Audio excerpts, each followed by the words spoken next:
Hello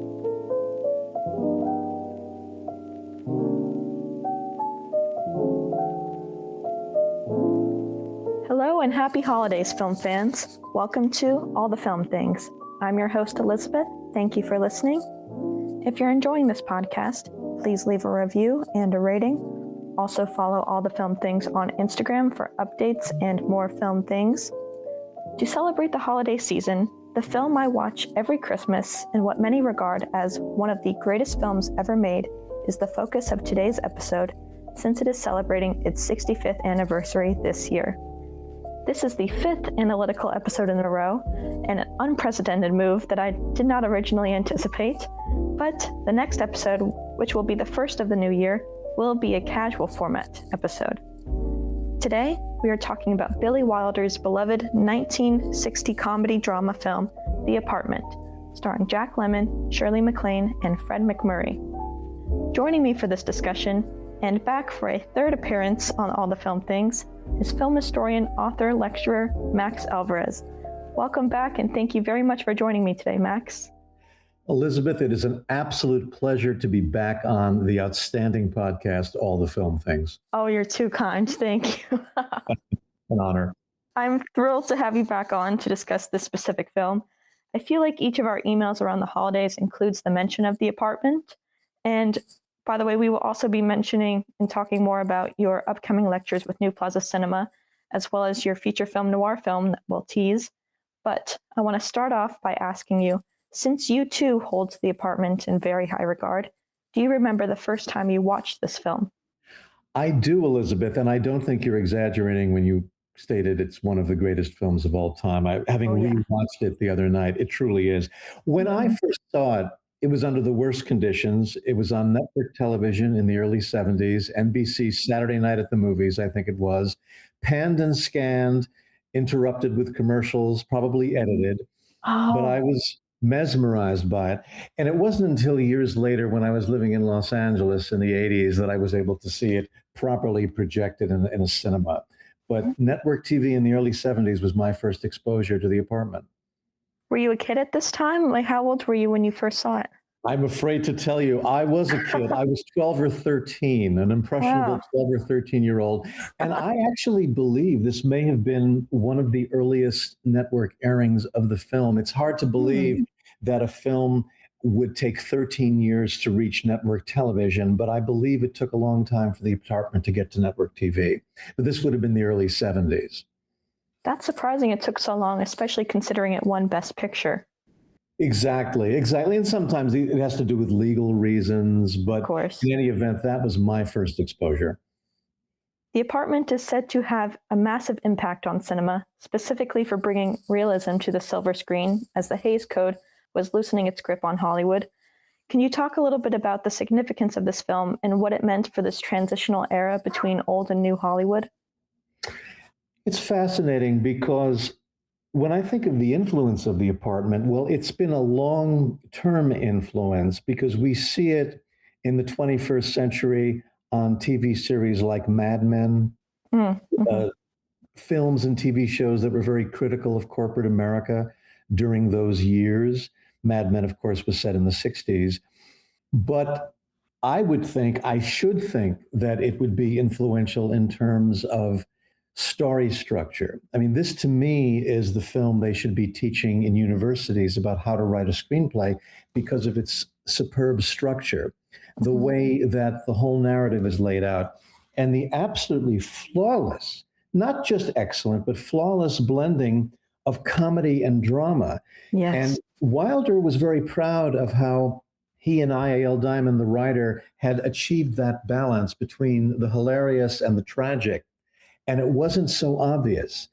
They make it look easy, but to me, very few films before or since were able to achieve that seamless balance in emotion, I feel, at least as far as a Hollywood film is concerned. And yes, we do see a loosening of the censorship restrictions a little bit. By 1960, the Hollywood censorship code is weakening, and it's going to weaken even further in the next few years, partially due to some of Billy Wilder's films that come out after The Apartment. But we're definitely getting a sense that things are changing. in the way Hollywood is portraying male-female relationships. Absolutely. And it's interesting to see how this film kind of anticipates the new Hollywood era because of that realism. That's a big part of new Hollywood films. And it took Wilder, 2 decades or so to get this film made because of the censorship at the time, which is fascinating because he got the inspiration after watching Brief Encounter. Mhm. And he couldn't make this film until 1960, yet Double Indemnity, which was the focus of the last episode, was released in 1944, a film about two people conspiring to kill one woman's husband. Mm-hmm. So that was allowed, but an adulterous comedy wasn't at the time. It's fascinating because after World War II, it was getting more and more difficult for Hollywood to justify not portraying adultery in films. So you were starting to see it creep into dramatic films. Now, comedies, that would have been considered absolutely inappropriate for a comedy. So one can imagine why he encountered those problems after seeing Brief Encounter and wanting to make The Apartment. But we do see that changing a little bit in the 1940s. And by 1959, 1960, yes, it would have been much easier to pursue these themes of adultery, especially in corporate America. Oh, yes. And that's something we're definitely going to be discussing. That's an important part of this film and the characters in this world. I was so eager to dive into this topic. I forgot to share how I first saw this film. Please. I watched this film for the first time in the spring of 2022, I believe, and I enjoyed it, but I didn't appreciate it the way I do now. I started to see online that people would say it's one of the greatest films ever made, and I thought, really? Like, they would put it this high up. I thought, all right, I need to rewatch it. And I rewatched it months later, actually on November 1st that year, which is when the film starts, coincidentally. And I saw it with different eyes, and it became my Christmas film after that. I now watch it on the beginning. Well, it's the second of 2 films I watch on Christmas. I like to end my day with The Apartment. And even through watching this film twice to prepare for this conversation, breaking it down and watching it, I was still affected by it emotionally. So I think it just speaks to the power of this film and how incredible this film is. As you've said, you were talking about how you rewatched it, and it still amazes you how great of a film this is. And I found it to be emotional too this time around. I really was moved by it. And I remember, and we'll talk more about this later, but when I had the honor of seeing a screening of The Apartment at USC in 1984, Billy Wilder was there. We can talk more about that. But there was a young woman who came up to Wilder after the film, and she was very tearful. She was very, very moved by the film. And also, my brother, who does documentary television work, was in Japan in 1989 doing a documentary for PBS, and he went to see The Apartment in Tokyo. So it would have been a subtitled Japanese print. Yeah. And I was surprised that they were showing it because I see this as a very American comedy. Billy Wilder, it's a very American dialogue, a lot of American slang. And my brother, Louis, was pointing out that the film carried a lot of weight for Japanese audiences, especially Japanese men in business were very moved by the film and by what it had to say about how big business treats people. So the fact that it was able to translate cultures like that, I think is remarkable. It's something that never occurred to me.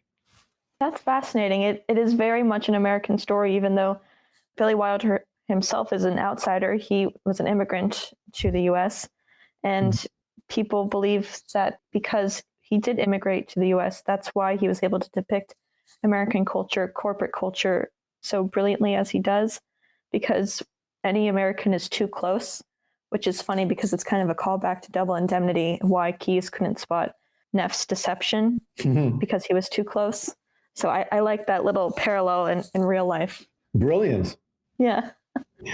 Let's see. I do want to ask about that screening. You watched the film with Billy Wilder, Fred MacMurray, and I.A.L Diamond, the screenwriter. Can you talk a little bit about your experience? Yes. So that would have been around October of 1984. The reason why I remember 84. Is because They were also screening Some Like It Hot around that time, and Wilder and Diamond came to that. And at one of those screenings, Wilder made a very cryptic remark about the upcoming presidential elections where Ronald Reagan was seeking re-election. So that's why I remember it was around election time. But some things I do remember about the post-screening discussion. This was at the USC at a cinema, so it wasn't a private screening with Billy. It was with several hundred students. And I didn't go to USC. I was an outsider. But I do remember the brief encounter example that you just mentioned, Elizabeth, where Wilder was inspired after seeing Brief Encounter to write The Apartment because he was preoccupied with, towards the end of the film, the two people, Trevor Howard and the woman he's involved with, this was Celia Johnson. They go to someone's apartment, and the idea is that they're going to have some kind of a physical action there, which doesn't happen. But Wilder was obsessed with, whose apartment is this? What is it going to be like for this guy when he has to go to bed at night after these lovers have been there? And he mentioned that story. I remember a very funny exchange where they were talking about the screenplay, and I'd like to talk a little bit more about that. But Fred MacMurray mentioned that there was a scene, and this is one of the early scenes in his office when Jack Lemmon is there. Fred MacMurray takes a phone call from his wife, and there's mention that their son has gone to the dentist. And MacMurray said, "Oh, no cavities. That's good," or something like that. That was a line that MacMurray suggested. It was not in the script. He snuck it in. Because there was this really stupid, I think, Crest toothpaste commercial around the time where this annoying child is bragging that he's been to the dentist and he only had a couple of cavities or something. And so MacMurray was referencing that commercial. And I remember MacMurray saying, "Do you remember that suggestion I made, Billy?" And Wilder just said, "Yes." Well, he was very strict about no actors can stray from the script. No, and Elizabeth, what I did the other night, and this was pretty incredible, I was very fortunate that I have a copy of the screenplay. It's so hard to find the screenplays for so many famous films. And as I was watching the film, I was reading along with it. And it was remarkable how over 95% of the dialogue is on the page. A few words get clipped, maybe a sentence, but everything's on the page. And it was remarkable to watch. And Wilder was very, very stubborn about that. And in fact, I.A.L Diamond often was on the set to make sure that the actors were being faithful to the dialogue that they wrote. I think Hope Holiday and Shirley MacLaine both said that Billy Wilder can be quite rough when someone strays from the script. Even just a little line, a little ad lib, it would be stopped, read the line exactly the way it was. I think there's a story about Shirley MacLaine saying the wrong line during an elevator scene, like maybe just one line, and they had to redo it several times. I believe every word of that story. Now, here's a cautionary tale for all of us who turn to Wikipedia for information. If you go to the Wikipedia entry on The Apartment, they mention that 2 scenes in the film were the result of improvisations and suggestions by Jack Lemmon, one of which takes place in Sheldrake's office at the beginning. C.C. Baxter has his cold. He's using a nasal spray. He's talking emotionally about what he's dealing with, and he squeezes the spray and it squirts across the office. You may remember that. He says it won't, and right as the nasal spray squirts out. That was in the script. If it's in the script, it was not improvised. It was not added later. And also, the Wikipedia also claimed that later on in the film, when Baxter is making pasta using the tennis racket and he's singing a classical theme, that was Lemon's idea. No. I have the actual section from the screenplay where they mention him singing, and they're referencing a Tchaikovsky theme that he's singing. So this was a very, very strict, as you indicated. That's surprising because I didn't look at Wikipedia for that, but I had heard other stories that suggested Jack Lemmon was able to get some things by with the physical comedy, and those 2 examples that you mentioned were actually his decision in the moment, or just before to add to the film. Allow me to. I'm going to read you a quote. This is from the screenplay. This is the pasta cooking scene. I'm quoting from the script. With the combined technique of Brillat Savarin, I had not been familiar with this man. He was an 18th century French lawyer and politician, just FYI. Okay, good. And Pancho Gonzalez, who was a 1940s tennis pro, he, being C.C. Baxter, gently agitates the tennis racket, letting the water drain off the spaghetti. As he works, he hums a theme from Tchaikovsky's Capriccio Italian, forgive me. So there was clearly plans ahead of time for a scene like that. You're debunking some stories that have made the rounds online and in documentaries or featurettes that I've heard. So good. You'll only hear it on All the Film Things podcast. That's right. That's an exclusive. Now, the apartment has been called the peak of Billy Wilder. I think in your talkback with New Plaza Cinema, you referred to it as the height of Billy Wilder, who had been releasing a string of masterpieces ever since Double Indemnity. This is probably a challenging question to answer, but is The Apartment your favorite film, Wilder-wise? I love that. It is. I believe it is. And I just feel that it truly works on all levels. It influenced his subsequent directing style.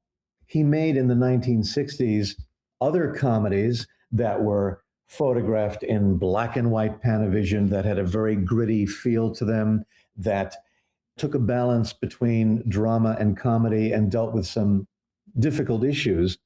But he never achieved the balance that he did in The Apartment. Mm-mm. And the next time he really, really tried was a film. It's very close to my heart because here I am aging myself again. I saw it when it first came out as a child. Billy Wilder's The Fortune Cookie, which came out 6 years later. That also tries to deal with comedy and drama, but it doesn't juggle it as seamlessly as The Apartment.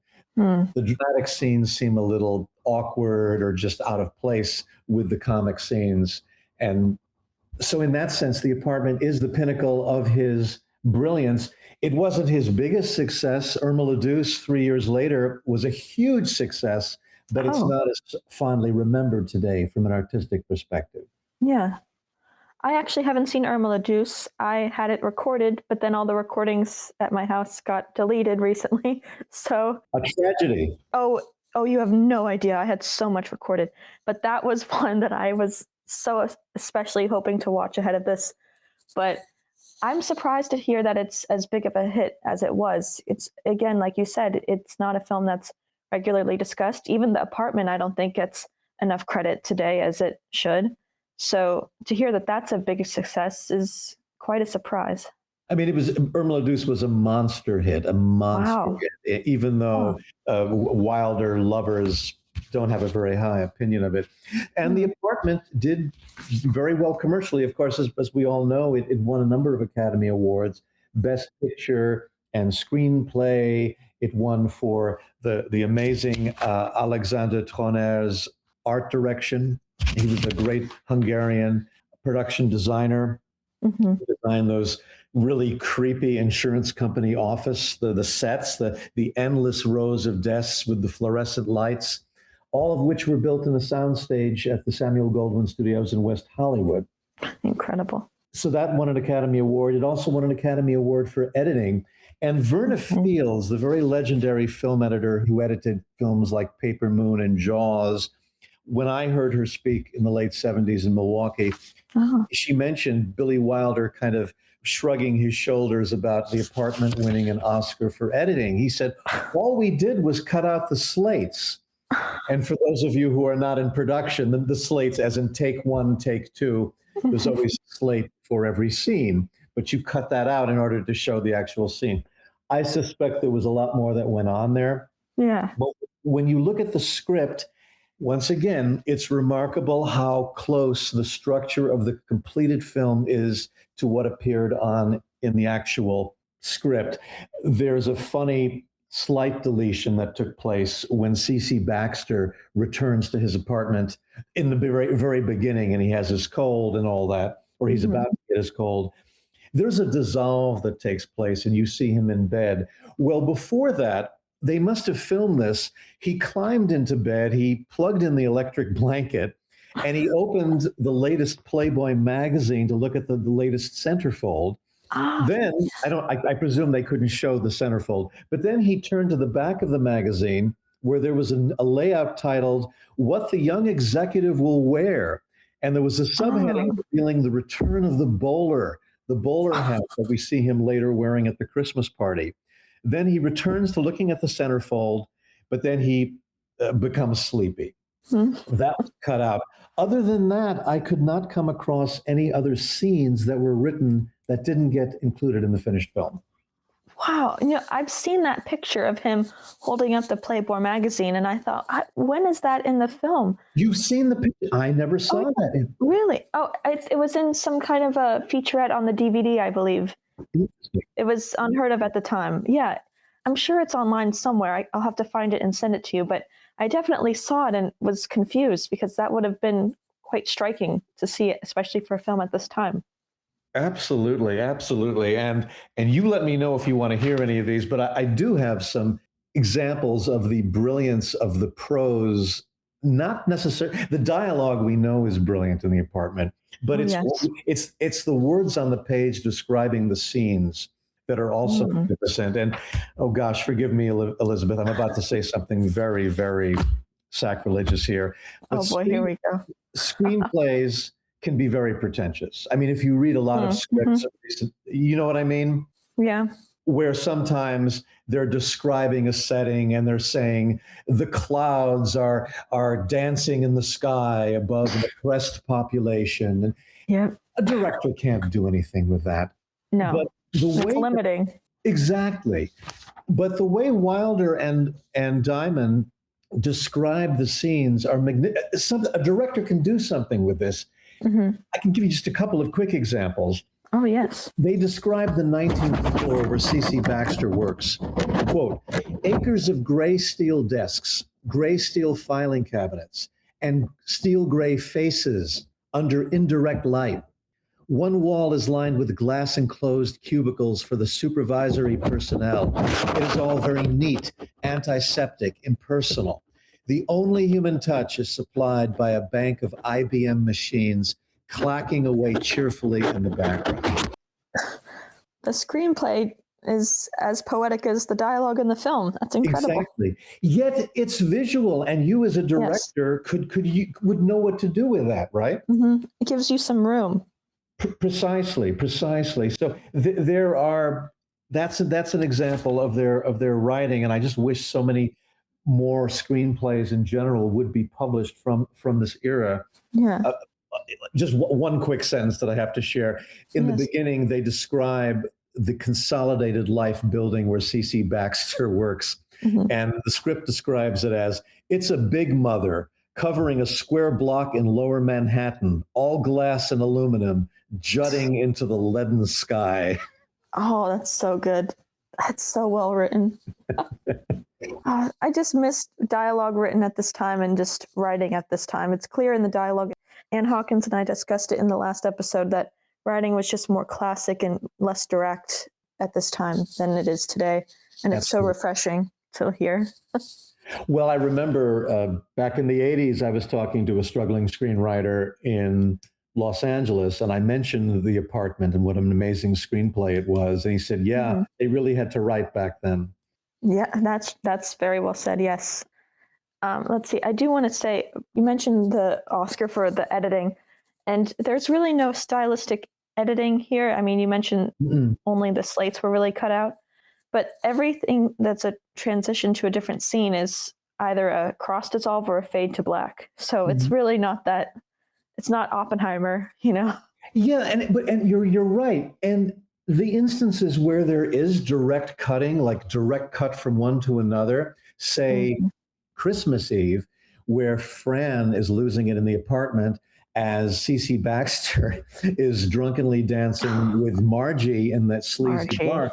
That's a direct cut, Yes, but it's in the script. that's in the script. That's in the script, those direct cuts. The Ah, only other things that I noticed, and forgive me for not mentioning this earlier, that didn't make it in was a transitional device, a very old-fashioned device of showing C.C. Baxter's desk calendar. As the days were passing, you saw the pages fluttering along, and you saw Mr. Sheldrake's name was penciled in on many days of the week. They did that a couple of times in the script, but it was not included in the finished film. That would have been the only stylized bit in the film. That's interesting. They completely cut that out. Mm-hmm. Let's see. And I will add, you said that you do believe that The Apartment is your favorite Wilder film. I always struggled answering that question, especially because I was watching Double Indemnity recently, and it's been a while since I saw Sunset Boulevard, but after revisiting The Apartment twice, I don't think there's any denying it. The Apartment is my favorite Wilder film too. There's something about it, and I love all those other films you mentioned, but there's something about The Apartment that you can just see over and over and over again, and you're discovering new elements to it, and you're being affected by it. You're laughing, but you're also very sympathetic to the suffering that's going on between the two principal characters. The film plays with your emotions. You're laughing and then you're crying. So it's a back and forth. Exactly.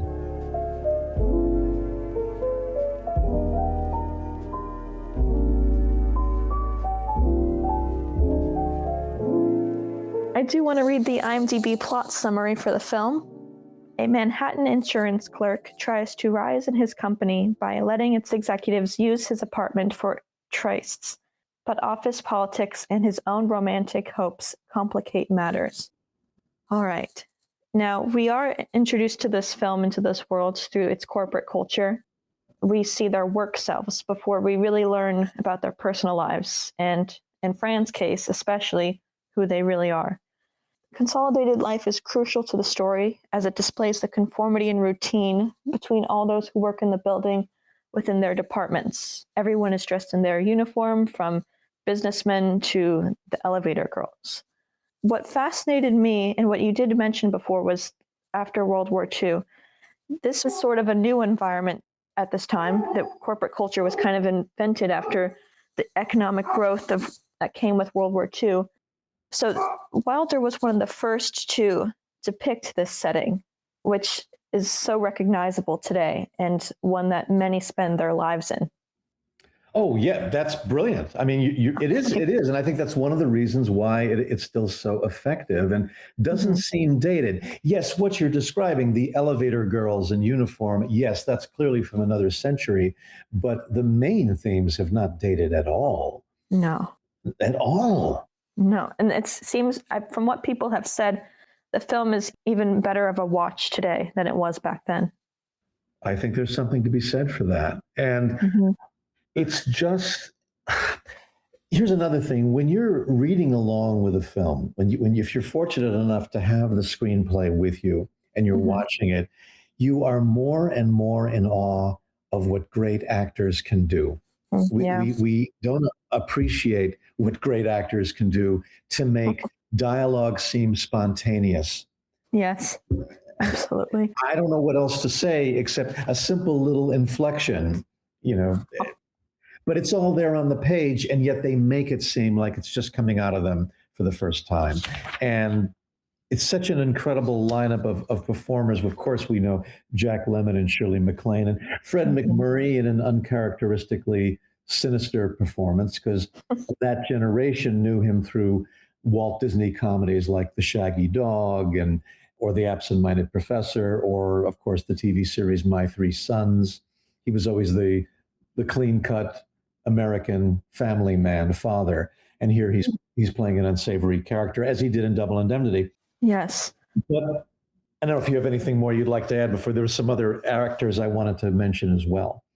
Discussing the acting, especially Shirley MacLaine, is high up on my list of priorities with this episode. Please. But in your talk back, you mentioned how you grew up watching Fred MacMurray in those, fatherly figure roles in these Disney movies. So when you watched The Apartment, was it striking to you? Did you have a sort of reaction to seeing him in a more sinister way? Not as much as maybe others did, only because I was so used to looking at films a little differently, even at that young age. I had seen a lot of different kinds of films and international films that Right. I was used to actors maybe taking on different kinds of roles. So it never bothered me, for instance, if someone who was normally playing heroic roles played a villain. I always found that kind of interesting. Yeah. You didn't hit him over the head with a bag when you saw him. He told that story. He Fred did. MacMurray told that story at USC. Thank you for It's a reminding me. great story. It sounds like straight out of a comedy film. Can you recount it? I believe so. So Fred MacMurray took his kids to Disneyland, and his kids were on the merry-go-round, and he was watching them.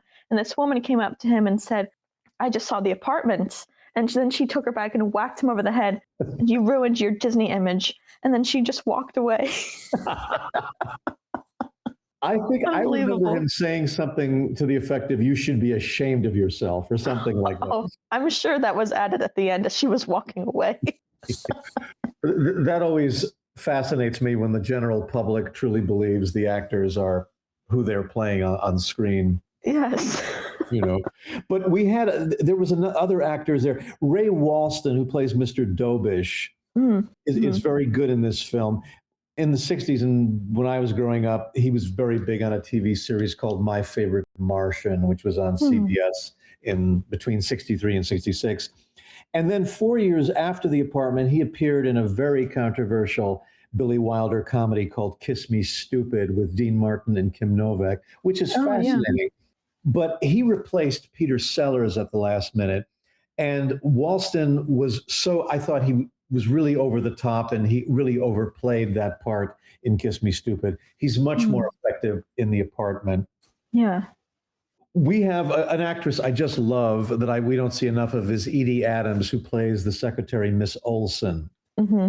She was married to a legendary comedian, actor, writer, Ernie Kovacs, who died at a very young age in the early 60s. He did a lot of experimental comedy on television, became something of a cult figure for a while. But I love how in the screenplay, when they talk about Miss Olson, the screenplay describes her as she is in her 30s, flaxen-haired, handsome, wears harlequin glasses, and has an incisive manner. Once again, a director can work with that, you know? Yes. Yeah. But we have Jack Kruschen, who played Dr. Dreyfus, was outstanding. Earned an Oscar nomination. Oh, he got it. Thank you for mentioning that. He got a nomination for that year. Naomi Stevens was outstanding as Mrs. Dreyfus, and you see her occasionally in other films where she's not as overtly immigrant-like in her line readings, but she's so funny. Joan Shawley as Sylvia, the receptionist, who doesn't want to miss The Untouchables with Bob Stack. No, of course not. She was outstanding. And then I also loved Joyce Jameson, who was the blonde that Ray Walston picked up in the bar, who was doing the Marilyn Monroe imitation. So, oh yes, in the beginning of the film. I'm sorry, these are incredible roles for actresses. They were just amazing chances for women comics to show their skills. So Wilder wrote some great parts, and Diamond, of course, and so. Anyway, I just wanted to mention some of those outstanding people. I'm glad you did. A lot of the cast I wasn't so familiar with. I was looking through Edie Adams's filmography earlier, and I don't think I saw her in any other films aside from The Apartment, though she is in Love is a Proper Stranger, which has been on my list for a few years now. But I was most familiar with the lead three, and that was really it. So I'm happy to learn of the other actors in the ensemble. Yeah, I've always said that the only thing Hollywood does better than discover talent is to waste talent. Oh, and they often, especially, don't know what to do with women actors. Especially if a woman is unfortunate enough to be beautiful and also hilarious. They don't know what to. Oh, wait, how can she do comedy? She's so pretty. There's that kind of nonsense. And I think Edie Adams probably fell into that category. She does appear in some films that aren't very well remembered, say in the 1960s. I think she was in a Doris Day comedy. She was in a very strange, kind of a campy drama called The Oscar about the Academy Awards in the late 60s, but underutilized. And as many of the others that I've mentioned were. Yeah, it sounds like it. I wasn't familiar with them just by name. Um, Shirley MacLaine's performance in this film is one that I especially am excited to discuss because I think she gives one of the greatest performances, a deeply moving performance that especially has a profound impact on me. And it makes me tear up at a few points every single time I watch. You're not alone. Which moments get you to? Is it the scenes when she's crying in the apartment? Is it at the end? Boy, I'm trying. I wish I had taken notes of that. I'm of the belief if someone cries in a movie, the audience doesn't usually. But I think you can't help but get emotional when when Jack Lemmon discovers her in bed unconscious and she's taken her pills, or when she goes into the bathroom to to locate the pills. That's a very emotional scene to me anyway. And I agree with you. It's an extraordinary performance because she can be funny and charming, and she can also tear your heart out.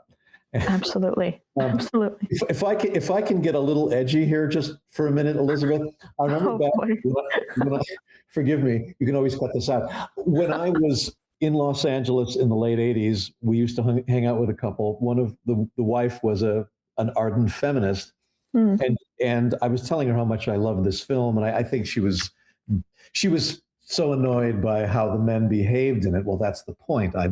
And I said, but Shirley MacLaine's character, weren't you moved by her character? And the woman said, oh, she was playing a virgin whore, which I think is a little unfair. But but the fact that she is able to play almost a childlike character, a sexy woman, an appealing, sexy young woman, but also a woman who you can tell is going through tremendous pain. And in retrospect, looking at it again, you get more of a sense of Fran's working class background when her brother shows up looking for his sister, and you get a sense that she comes from not such an advantageous or financially advantageous background, and the way that she conveys all that once again seems seamless. Her micro expressions are second to none. It's noticeable in many of her films, but because of her character arc and that this is one of her greatest performances, it's incredibly powerful and resonant. And she was nominated for the Academy Award that year. Yeah, we got to talk about that because she lost. So Elizabeth Taylor in Butterfield 8, and because what had happened, Elizabeth Taylor had a health crisis at the time. She had a near brush with death that involved some throat surgery or something. And so she won out of sympathy mostly? Exactly. Shirley MacLaine, forgive me, I don't have the quote with me in front of me, Elizabeth, but Shirley MacLaine's quote was something to the effect of, as soon as I heard that Elizabeth Taylor got a hole in her throat, I canceled my flight to Los Angeles. So she knew that there was going to be a sympathy vote for Butterfield 8. But I, of course, believe that Shirley should have gotten it. She absolutely should have won for this film. For the longest time, I was under the impression she won for both this film and Terms of Endearment. And I was surprised that she didn't have 2 Oscars. But they were longtime friends. And I wonder if they were friends at this point, since they were up against each other. But I did not come across that quote. That's so interesting. But she did win the Golden Globe for this film. So it seems as though early on in the award season, it was swinging her way. And then Elizabeth Taylor's health issues were towards the end or just in time for the Oscars. Absolutely. And Wilder won 3 Oscars, I think it was that evening. He won for producer. Yes. Yeah. He won for director, and then he won for screenplay. And Moss Hart, the screenwriter who wrote both the Judy Garland remake of A Star is Born, as well as Elia Kazan's Gentleman's Agreement, apparently on the night of the awards, as Wilder backstage was trying to juggle his 3 statuettes, Moss Hart whispered to him, "Now's the time to stop, Billy." They're threatened by him at the peak of his power. Exactly. I like the story of how he lost it for Double Indemnity and he tripped someone going on the stage. Yes, apparently the story goes that he was so angry that Leo McCarey won for Going My Way, Yes, I think so. the Bing Crosby film, Mhm. that he tripped MacMurray as MacMurray was going down the aisle to get his trophy for Best Director. But then Wilder got his Oscar the following year for The Lost Weekend. Yes, and then with The Apartment, and didn't he win a few for Some Like It Hot as well? I don't recall for Some Like It Hot, but he definitely Oh. shared a writing trophy with Charles Brackett for Sunset Boulevard. Maybe that's what I was thinking of. Okay. Yeah, and he got an honorary Oscar in the late '80s after he had stopped making films. I was actually talking to my brother about this not long ago, but Hmm. the funny thing about Billy Wilder, when you've read enough interviews with him, he's always, I mean, his one of his personality traits that was legendary was his crankiness and this Yeah. bitter persona that he put on. He'd always lashed out at Hollywood, at the studios, at other filmmakers, and he hated the business and cranky, cranky, cranky. The funny part is he had a very charmed career in Hollywood. Yes. He actually had a tremendous amount of success and also control over his work. He was treated very well in most conditions by the studios who employed him. So I thought that was quite fascinating.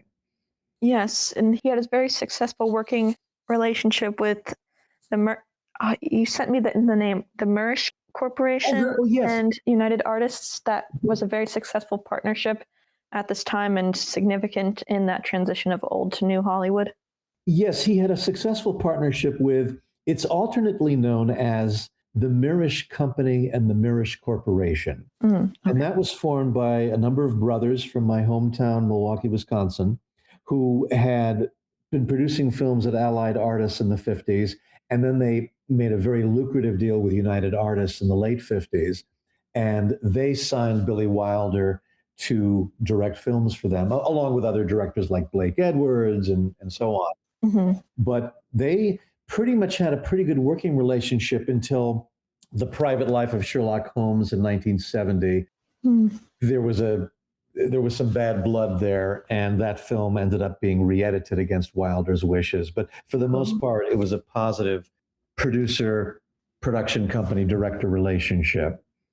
Yeah, they earned a lot of Oscars together. And as we mentioned, Billy Wilder won Best Director for this film. But he beat out Alfred Hitchcock for Psycho. He did. What do you think of that? Do you think that Wilder still should have won?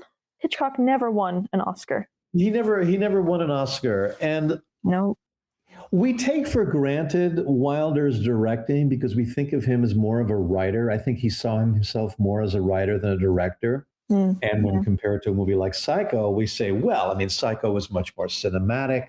Psycho was much more directorial. Mm-hmm.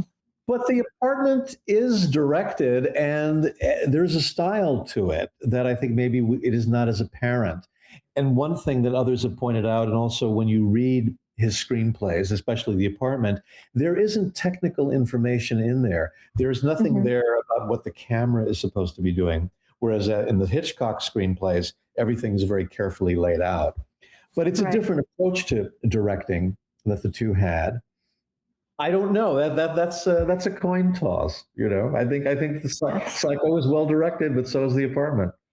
It's a very tough race right there, and Ingmar Bergman wasn't even nominated for the Virgin Spring. If the three of them were up against each other, that would have been one of the toughest races for people to debate about still to this day. I think you got a point there. Absolutely. And what's also amusing about The Apartment is there are in-jokes to other. Well, of course, Wilder's films are always filled with some kind of cultural reference or cultural in-jokes. It helps to move it around at the time the film came out because they're very, very in.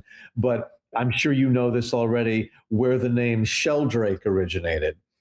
You mentioned this in your talk back, but I didn't catch this. So can you explain this, please? So Fred MacMurray's character, Sheldrake, that name was based on or taken from a character in Sunset Boulevard. Early in Sunset Boulevard, William Holden goes to Paramount Pictures to pitch a baseball story to a very cynical producer played by Fred Clark. And the producer's name is Sheldrake.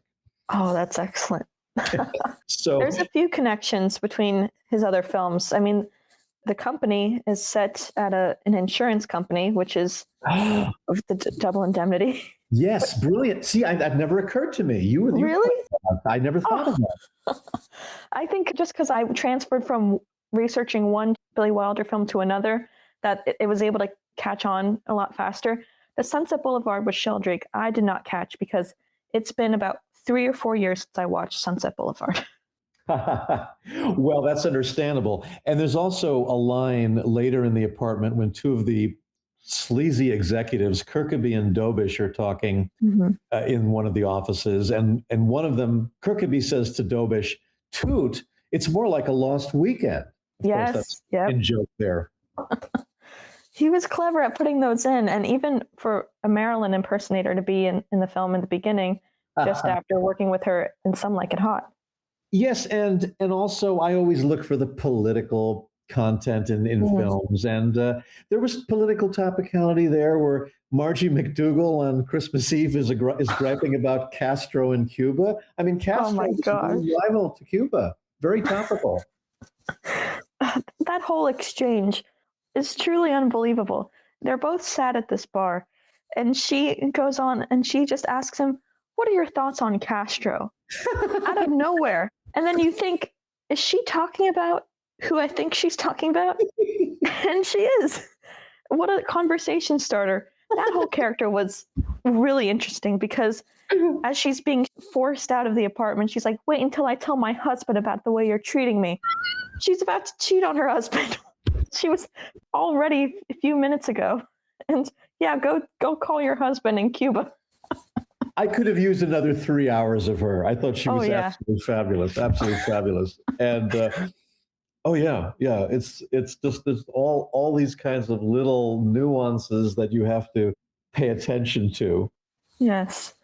Actually, speaking of Marilyn, I don't know if she was considered or if she was first approached for this film, but originally or maybe she wanted to play the part of Fran, but she was overlooked because this is not her kind of role. That may be. I hadn't heard that. I know that she was supposed to play the Shirley MacLaine role in Irma la Douce, and then of course her death made that impossible. I didn't know that. I knew about What a Way to Go, but I didn't know about Irma la Douce. Interesting. Irma la Douce. She was supposed to be in that, and then she died, and that's when Shirley MacLaine became part of that. Wow, interesting. I'm trying to look into my notes now. I got it from a featurette on the DVD called Inside the Apartment, where they talk about how Marilyn couldn't have played Fran. They needed an actress who could be, as you mentioned, sexy, funny, and sad, and very few could fit that. And as a wonderful juxtaposition to Cece. And thankfully, they found Shirley MacLaine. Yes, I mean, Monroe did powerful stuff, but she would have not been the level of vulnerability that was needed for Fran. I don't think she could have conveyed very well.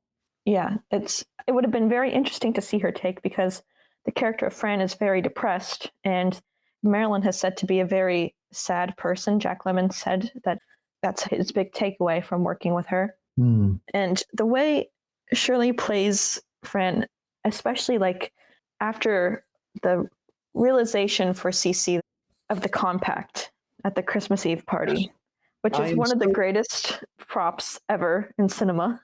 You stole my line. That is my favorite use of a prop in cinema. Oh, I'm so sorry. I totally forgot that, Elizabeth. I'm glad you mentioned it. Tell me your thoughts on that.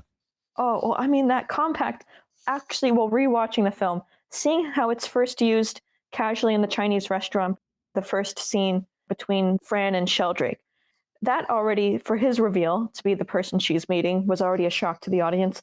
And casually towards the end of that scene, she takes out her compact and pats her makeup. And then we see it when Baxter brings it up to Sheldrake because it was left at his apartment. And we see him through the cracked mirror. And then the third time, we see him open up the mirror after Fran offers it to him. And she says that she likes the mirror that way because it reflects how she feels. Oh, what a line, what a moment. Absolutely extraordinary. Yes. No, and just the two shots in both cases in the latter case, I should say, of Lemmon, you see him over the shoulder shot, looking at the cracked contact and losing the smile on his face. his look to Fran at that moment is ingrained in my mind. Yeah. That absolute disbelief on his face looking at her while she keeps her head down. She's herself is shattered already. She's trying not to cry. And even just being in his new office, she is looking away from him. Her palms are on the table. She's looking down. She responds as succinctly as possible. And he's so happy and uplifted just a moment before this about his new hat, his bowler hat. And her face is just drained from happiness completely. And she just looks at him with no real emotion, and she answers him there.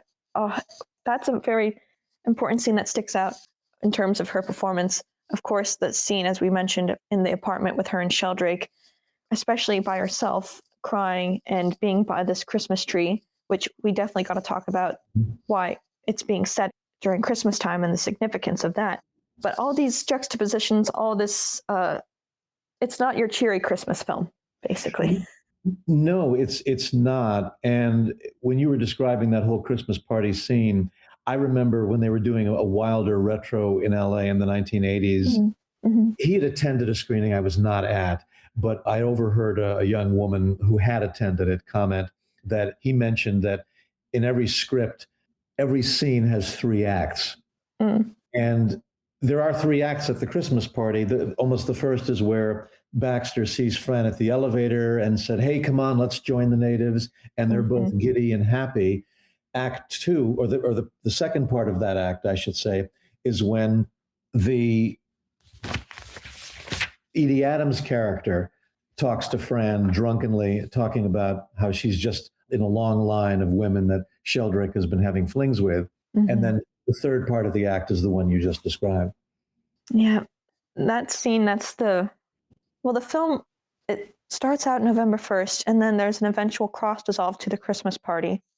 And from then on, it's Christmas to New Year's Eve. Well, New Year's Day, early hours of New Year's Day. Let's see, I got to find my question about this.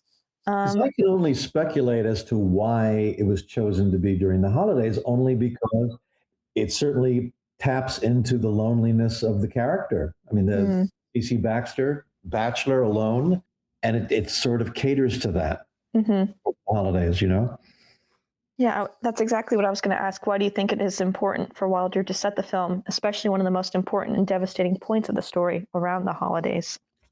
Because it's the holidays are serio-comic for most people. I mean, there's supposed to be joyous times, but for many people, they're very, very sad times. And I think that's why The Apartment captures it so brilliantly. I don't think it was the first film to ever feature a very sad Christmas in the narrative, but this certainly is the one that I think does it most brilliantly. Yes, there's definitely not many films that choose the more sad, more realistic route in terms of Christmas. All the films that people talk about around the holidays are uplifting, super cheery films that are a little too cheery, in my opinion. Like, as I said, this is what I watch on Christmas.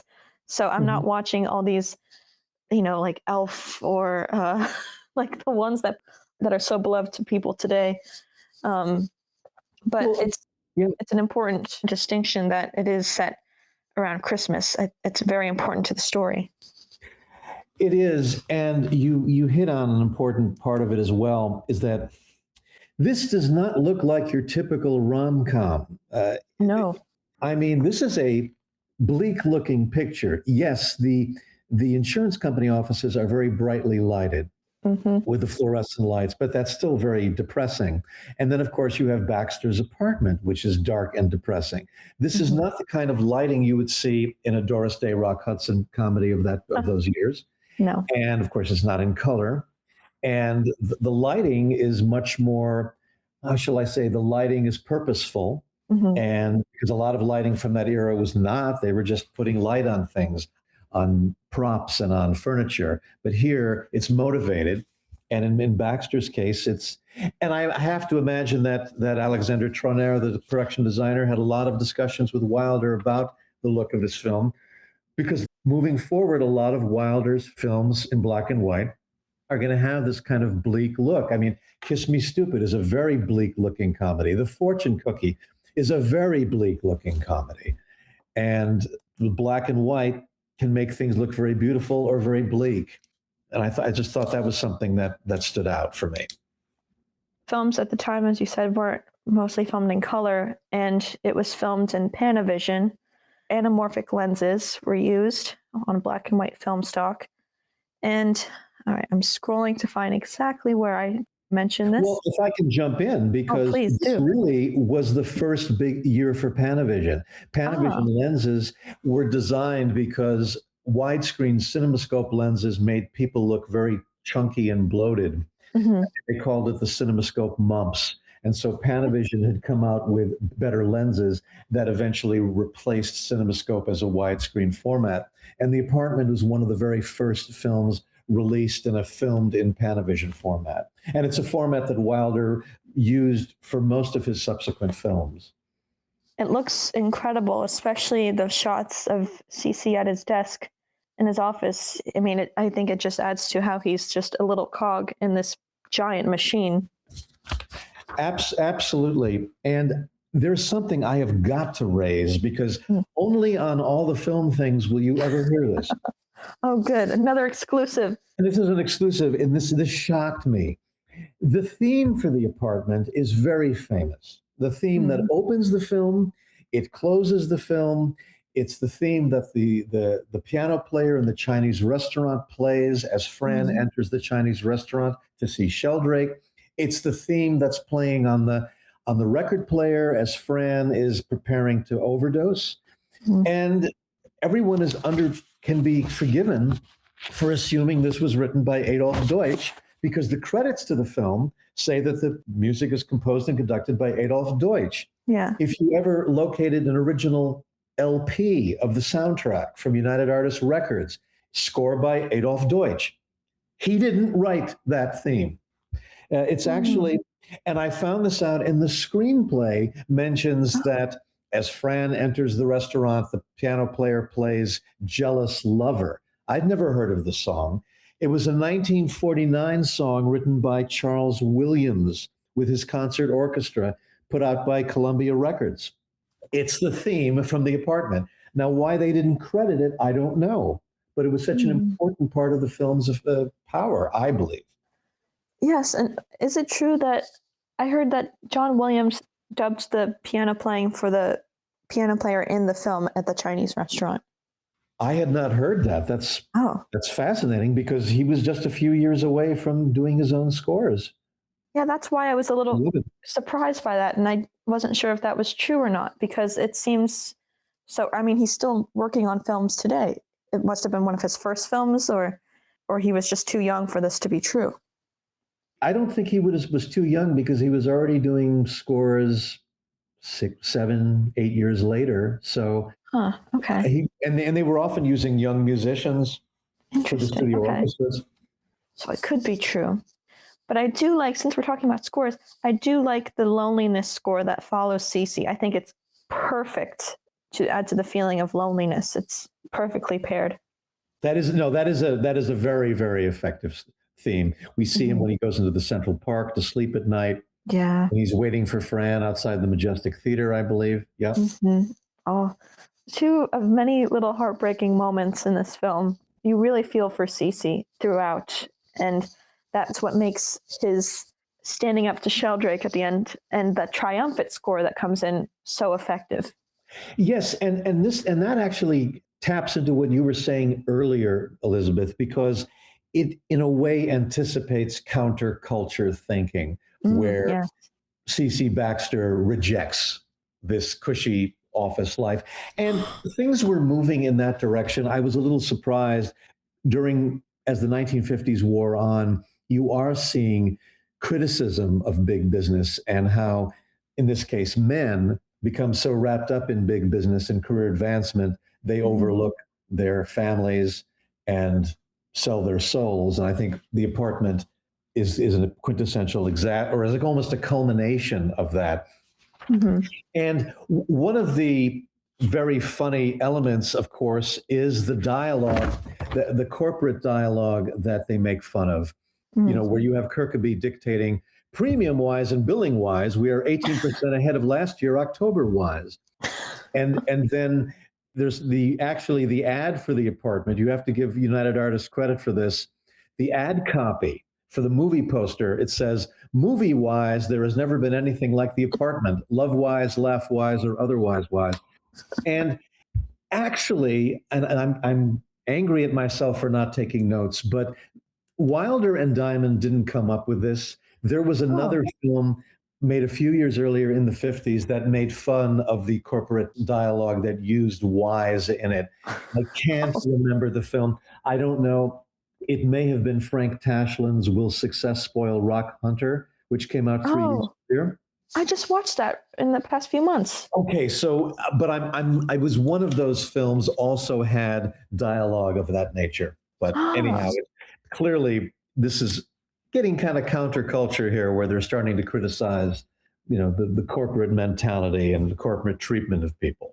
Yes, I didn't catch that little like inkling of hint of New Hollywood at the end there, but that's brilliant. Yes.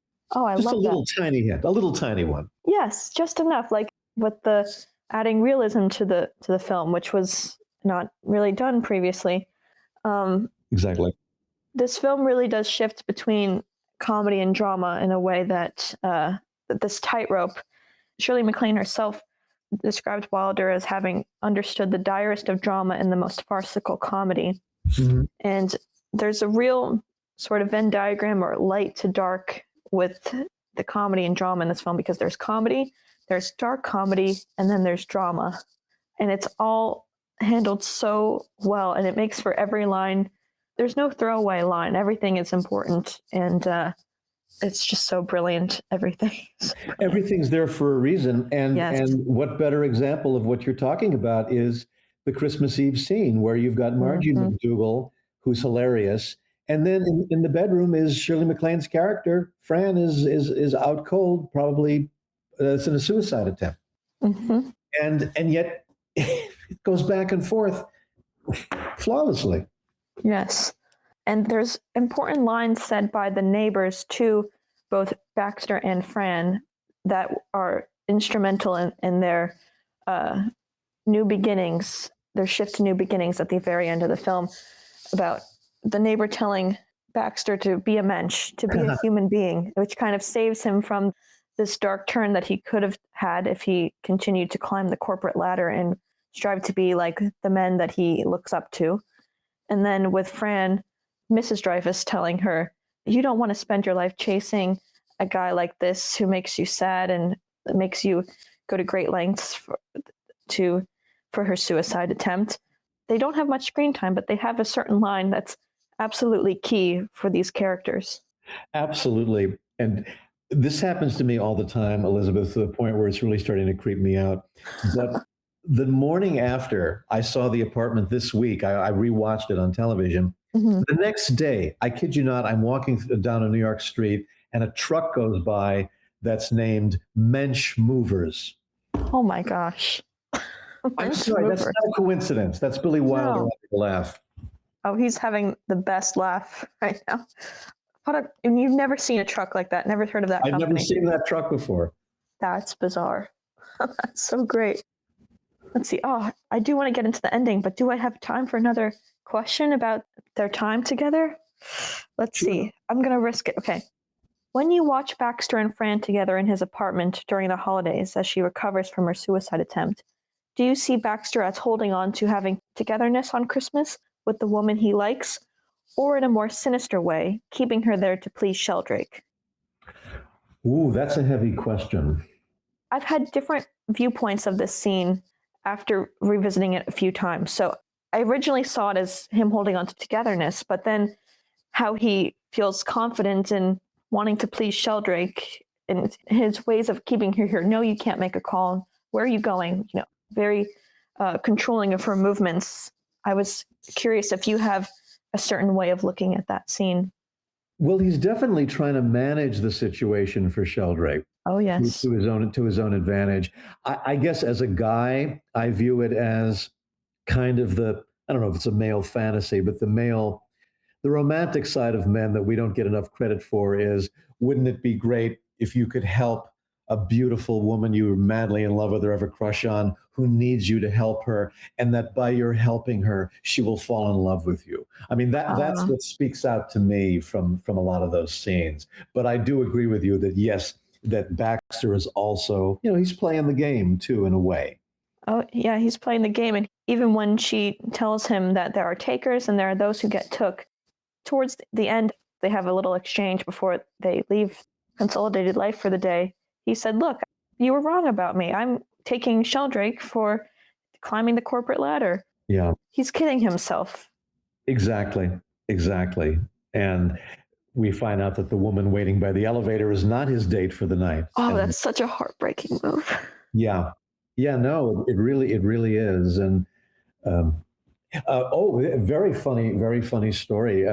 Funny story. At one point, they identify C.C. Baxter's address as 51 West 67th. Well, that's only a few doors down from New Plaza Cinema, where No I did. kidding. I kid you not. So the place does exist today. Well, I don't think it exists anymore because a lot of Uh, the Lincoln Center took over part of that area. Now, mm, there was some location filming in New York here, but there was also, of course, the interiors were in Hollywood, and there may have been some backlot recreations for the brownstone or the building that's supposed to be the apartment. okay. I was trying to find if the apartment building existed today, if it was like a tourist spot, but I never came across anything like that. Now, the ending for the film to be set on New Year's Eve is the perfect setting and perfect time to end the film because it will suggest new beginnings. It's anti-cliche because Wilder opposed sentimentality, and he wanted another knockout closing line like he did with Some Like It Hot, which is really hard to beat. That's one of the greatest final endings of a film. No argument. How do you read this famous ending and where their relationship will go from here? Shut up and deal. It's deliberately vague in the sense that it would have been too easy for Fran to return the compliment to CC Baxter. We, the audience, do believe they're going to be together, but Wilder also didn't want us to be too clear in our minds, that there had to be some question on Fran's part. But it's clear this is her way of showing her love for him. Yeah, and there's several points in the film where he asks her out or something. He poses a good question to her and she doesn't answer. So it would have been out of character to just for her to confess her love like this immediately. It's definitely going to take some time for her to get to where Baxter is. Yeah, she needs to have her guard has to be up. Her guard is up based on what she's been through. Absolutely. But it does seem like they need each other. They're not so dissimilar from one another. They both want to be loved. It's funny, just from their time together at the apartment, he's a lousy cook. No, he's a great cook, but a lousy housekeeper. And she's, going through his couch and all she finds from the many things that were left behind by the executives that spend their time there. And she sets the table and everything. So it seems like they would be a good match, but she would have to be attracted to him. But it seems like she's going to be on her way there. There's a little subtle thing that I noticed with Shirley's performance in this particular moment is her eye contact is sustained with him for the first time for an extended period of time as she smiles at him. When they last played gin rummy in bed before her brother found her, she didn't really look at him and she was kind of looking at the cards and she was very sad. So just through eye contact alone and them smiling at each other says really as much as we need to know, as along with the score, to the triumphant score of they're having their moments there together. And they're about to embark on the next chapter of their lives away from Sheldrake and the other terrible executives. I can't top that, Elizabeth. And the very last line in the screenplay, it's really not shut up and deal. In the screenplay itself, the last line is, and that's about it, story-wise. Oh, see, just like the dialogue, the screenplay itself is so poetic. I know.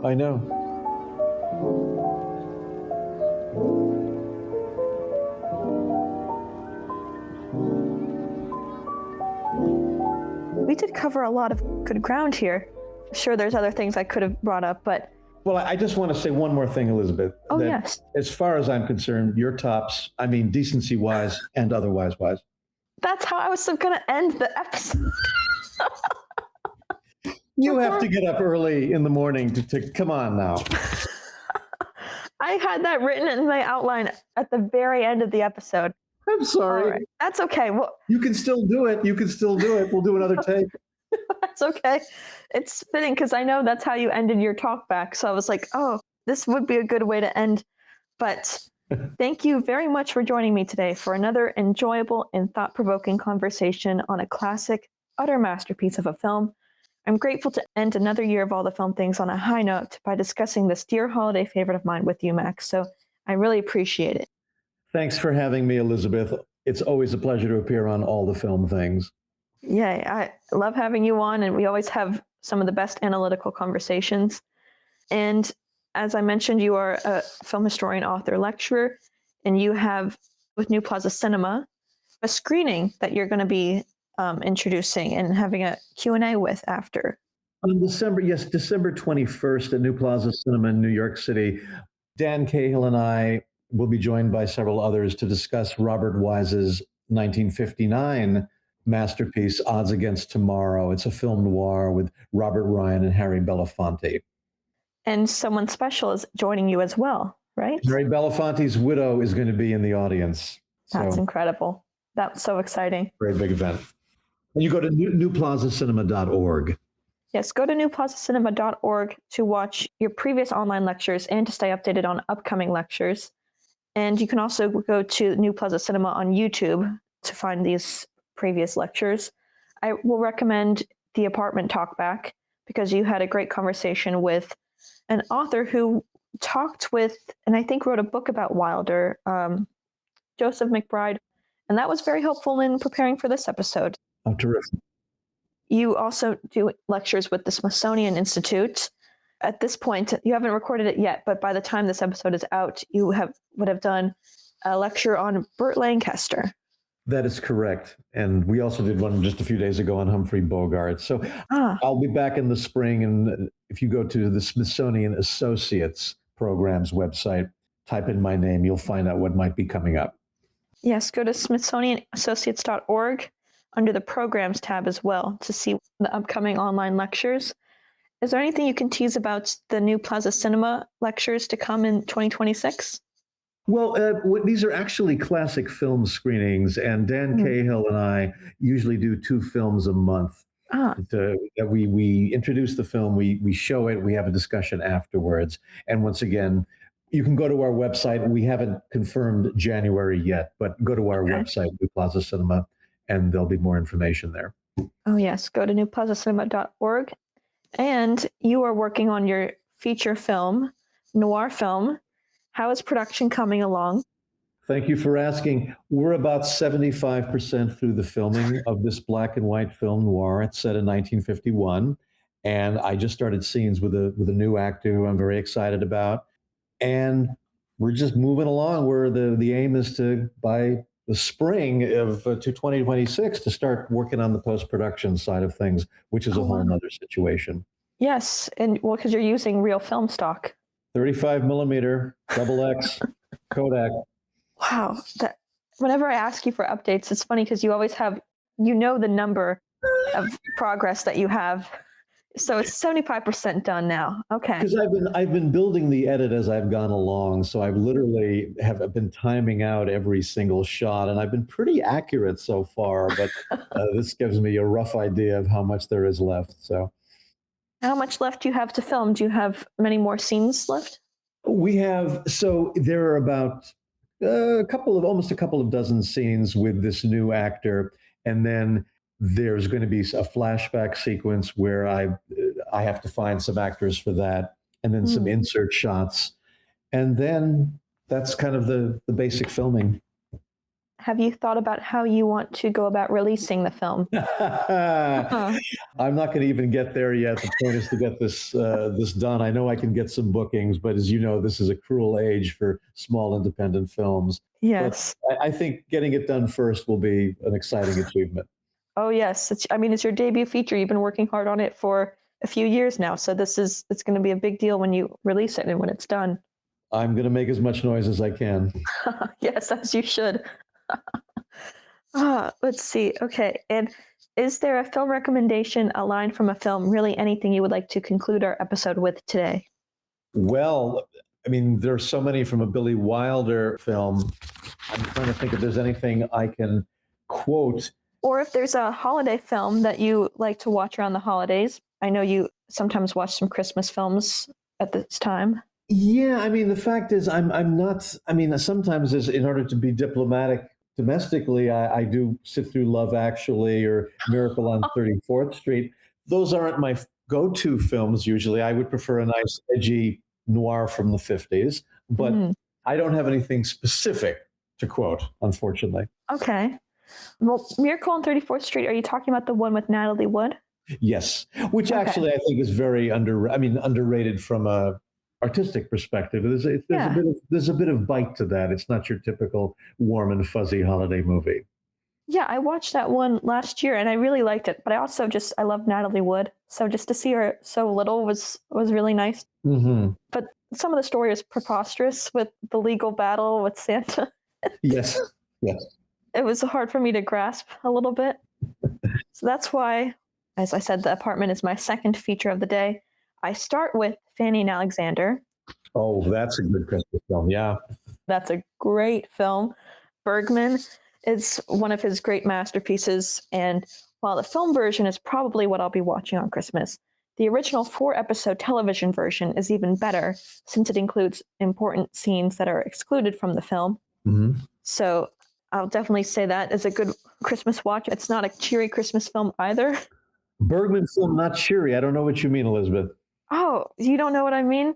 I'm being sarcastic. Yes, you're absolutely right. You mean the filmmaker who focuses a lot of his films on death? They're not cheery films? But Fanny and Alexander, in many ways, is one of his most joyous movies. It's unusual in that sense. When you said joyous, I got the immediate image of the priest in my head. So I don't think that's so joyous. That's a whole nother story. It's definitely not Winterlight. That might be one of the most depressing of his films. Well, and The Virgin Spring, that's a tough watch. Yeah. But I also want to add Pedro Almodovar's The Flower of My Secret. It incorporates the apartment into the story, and the relationship between Cece and Fran is sort of mirrored between what becomes the main love interest of the film. He's another filmmaker who plays with the dark and light, and especially dark comedy. So it was a good inclusion of The Apartment. Yeah, no, that's a great comparison. Well done. Thank you. And thank you again for joining me today, Max. Thank you, Elizabeth, and have a happy holiday, everyone out there. Yes, and thank you all for listening. And Max, I'm going to end with just the line that you said. Your tops, decency-wise and otherwise wise. Cheers. Thank you. Have a wonderful holiday season, everyone. Blasting off.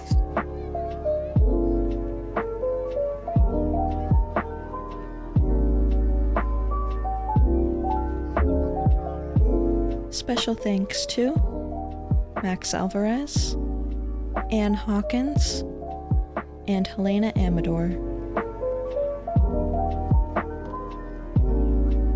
This episode was recorded on December 4th, 2025.